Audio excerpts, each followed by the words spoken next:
Hello everyone. Hello po sa inyong lahat dyan.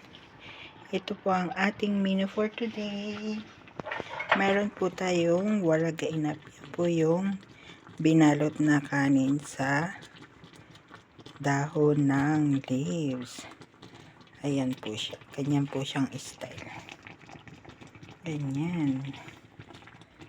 Ayan. Meron po tayong ganyan. Waragainap. Isa nating putahe. At ito po, meron po tayong bamya. Marag bamya. Ayan po, napakasarap niyan na sobra. Yan po yung paborito ko rin sa isang niluluto ko, ang bamya. Ayan. At ito naman po ang ating kanin. Ayan, luto na rin po. Ayan po ang ating kanin.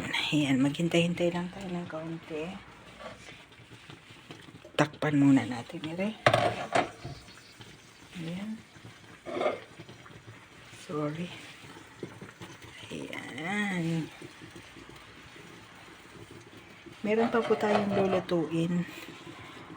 Meron pa tayong isang lulutuin. Ito. Ay, sorry po. May nakita nyo ang basura ko. Meron pa po tayong lulutuin. Ayan po. Atin pong piprituhin yan. Bali, laham din po siya. Para din siyang ano. At meron pa rin pa po tayo nasa baba. Wait lang po. Ito naman ang ating laham. Ayan. Laham. Ayan. Okay guys. Thank you for watching.